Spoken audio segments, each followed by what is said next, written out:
Hello et bienvenue dans cette nouvelle vidéo. Alors, si nous ne parlons pas de nos inventions, de nos scientifiques et de nos héros, qui va le faire à notre place? Qui le fera à notre place? Alors, dans cette vidéo, je vais vous présenter 5 Camerounais que vous devez absolument connaître. Oui, c'est important de parler des inventions, de ce que nos scientifiques ont fait, juste parce que, premièrement, ça peut motiver certains, mais ça peut, d'un autre côté, éviter les gens qui sont un peu ignorants sur certaines choses, qui ont l'habitude de dire qu'est-ce qu'on a inventé ou qu'est-ce qu'on a créé. Alors, cette vidéo, justement, vient dans le sens de pouvoir présenter ceux-là qui ont fait des exploits dans le monde scientifique, qui ont fait un parcours assez intéressant et magnifique. Alors, je vais présenter 5, mais il faut préciser que c'est une liste que je complète progressivement pour dire c'est rien comparé à ce qu'on a, mais je ne peux pas présenter en même temps tous les noms. Donc, si vous avez les noms que vous trouvez super intéressants ou assez importants que je dois ajouter dans la liste ou que je dois présenter, n'hésitez pas à ajouter ces noms dans les commentaires. Alors, donc, voilà les 5 Camerounais que j'ai trouvés jusqu'à présent, que je pense que le parcours est super important dans le monde scientifique et que ça peut vous motiver concernant ce qui regarde la filière scientifique et aussi de façon générale, et d'un autre côté, plus les mathématiques.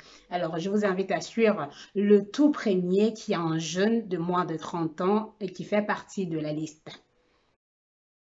Le plus jeune de la liste, c'est Asante Mabiwole, qui est né le 15 juin 1992.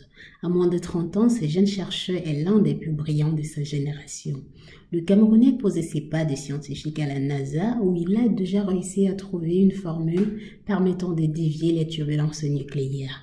Il espère surtout, grâce à ses connaissances et son expérience, apporter de l'espoir aux jeunes du monde entier. Mais son objectif ultime est de retourner dans son pays pour enseigner aux jeunes générations la physique. Le second, vous le connaissez certainement. Il s'appelle Arthuzan, né le 26 novembre 1987. Il est ingénieur en informatique de l'École nationale polytechnique de Yaoundé, Cameroun. Il est le créateur de la tablette Cardiopath, qui est une tablette tactile médicale permettant aux populations éloignées des centres de soins de passer un examen cardiaque. Et depuis 2014, il est le PDG des entreprises Imor Medical Equipment. En 2020, il a développé Oxynet, un système de station de production d'oxygène médical connecté pour la lutte contre la COVID-19 et les maladies respiratoires. La troisième personne a une histoire particulière. Elle s'appelle Rose Gana-Fomaneke, née le 13 février 1947. Paludologue camerounaise et professeure émérite d'immunologie et de parasitologie à l'université de Yaoundé 1, Rose Eleke souffre de paludisme à plusieurs reprises durant son enfance. Elle s'est d'abord intéressée à la médecine en raison du traitement qu'elle a reçu pour un abcès pulmonaire à Limbe lorsqu'elle avait 6 ans. On peut ainsi voir sa motivation pour le domaine. Elle remporte en 2011 le prix scientifique Kwame Nkrumah pour les femmes de l'Union africaine aux côtés des 100 autres femmes. En 2015, elle est élue membre honoraire international de la Société américaine de médecine tropicale et d'hygiène. Elle a créé le consortium de l'Institut supérieur pour l'essor de la recherche en santé pour les femmes, afin d'encadrer les scientifiques camerounaises sur ces questions. Le quatrième sur la liste est celui dont, grâce à son imagination et son invention, les antennes paraboliques ont pris une nouvelle direction. Ernest Simo est né le 27 janvier 1956, l'un des pionniers de la VSAT. Il quitte son pays natal, le Cameroun, en 1974 après son baccalauréat. Après l'obtention de son doctorat à l'Université d'Angleterre en 1983, il s'envole pour les États-Unis. Il est ensuite recruté par les sociétés américaines Youth Network System, où il a participé au développement de la technologie VSAT.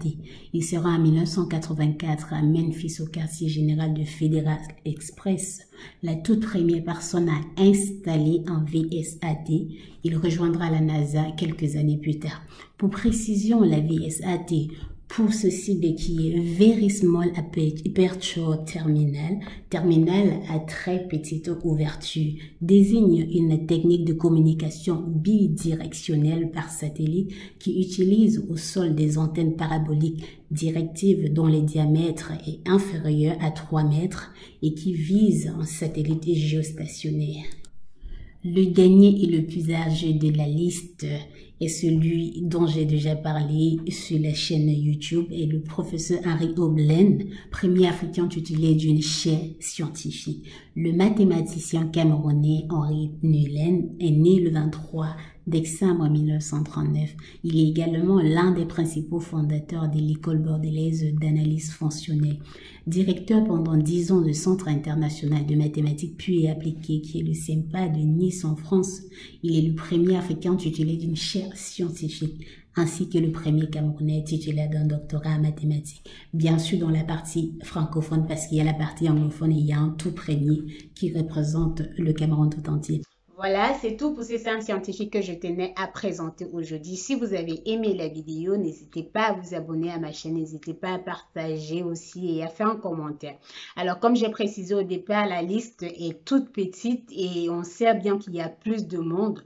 Donc, je vais faire déjà les choses progressivement. Mais si vous avez des noms des personnes que vous pensez que je dois faire des vidéos pour parler d'eux ou je dois faire des vidéos pour valoriser ce qu'ils ont fait, pour pouvoir montrer à notre communauté que nous avons besoin ou que nous avons des personnes qui vont faire des choses super intéressantes, n'hésitez pas à mettre en commentaire, n'hésitez pas à ajouter le nom de la personne en commentaire, si possible en lien vers son site internet. Merci d'avoir regardé la vidéo et à très bientôt.